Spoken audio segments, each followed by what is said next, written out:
Kuya Jesus, ang pagkabuhay ng mga namatay.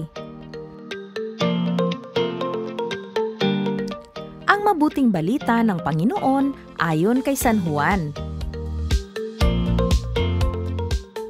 Noong panahong iyon, sinabi ni Jesus sa mga tao, "Lalapit sa akin ang lahat ng ibinigay sa akin ng Ama, at hindi ko itataboy ang sinumang lumapit sa akin, sapagkat ako'y bumaba mula sa langit, hindi upang gawin ang kalooban ko, kundi ang kalooban ng nagsugo sa akin. At ito ang kanyang kalooban. Huwag kong pabayaang mawala kahit isa sa mga ibinigay niya sa akin, kundi muling buhayin sila sa huling araw, sapagkat ito ang kalooban ng aking Ama. Ang lahat ng makakita at manalig sa anak ay magkaroon ng buhay na walang hanggan, at sila'y muli kong bubuhayin sa huling araw."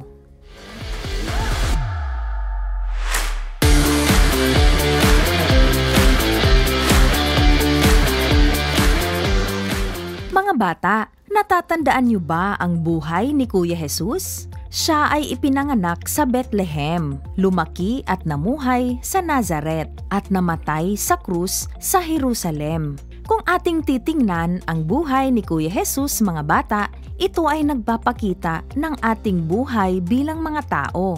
Ang tao ay ipinapanganak, lumalaki, tumatanda, at namamatay. Ganito ang ikot ng buhay ng tao. Kaya nga sa Biblia, sa aklat ng mga ngaral ay pinapaalala sa atin, alalahanin mo ang iyong manlilikha sa panahon ng iyong kabataan. Alalahanin mo siya bago manumbalik sa alabok ang ating katawang lupa, at ang ating hininga ay magbabalik sa Diyos na may bigay nito. Ngunit huwag nating kalilimutan na hindi natapos sa kamatayan sa krus ang buhay ni Kuya Jesus. Pagkalipas ng 3 araw, siya ay muling nabuhay at hindi na muling mamamatay. Siya ay mananatiling buhay magpakailanman. Ganito rin ang ating buhay bilang tao, mga bata. Bagamat ang tao ay namamatay, katulad ni Kuya Jesus, tayo ay muling bubuhayin niya sa takdang panahon.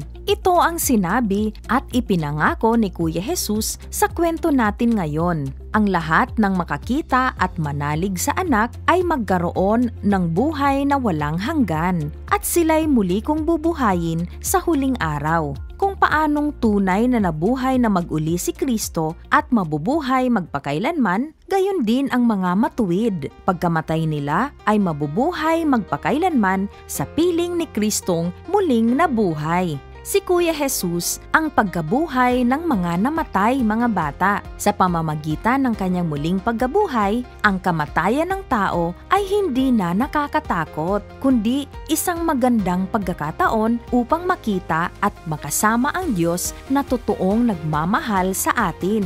Ito ang dahilan kaya tuwing linggo sa banal na misa ay pinapahayag natin, "Sumasampalataya ako sa muling pagkabuhay ng mga nangamatay na tao at sa buhay na walang hanggan." Ang kamatayan ay hindi ang katapusan ng lahat, kundi simula ng bago at walang hanggang buhay sa piling ng Diyos. Kaya naman, lagi tayong inaanyayahan ni Kuya Jesus, mga bata, na patuloy tayong manalig sa Kanya at magtiwala sa Kanyang mga ipinangakong salita. Paghandaan natin ang pagpasok natin sa buhay na walang hanggan, sapagkat ang kamatayan ay ang wakas ng ating paglalakbay sa mundong ito na atin pangsamantalang tirahan, at ang tanging daan upang tayo ay makapiling ng Diyos sa totoo nating tahanan, ang langit na inihanda niya para sa lahat ng nananalig at nagmamahal sa Kanya.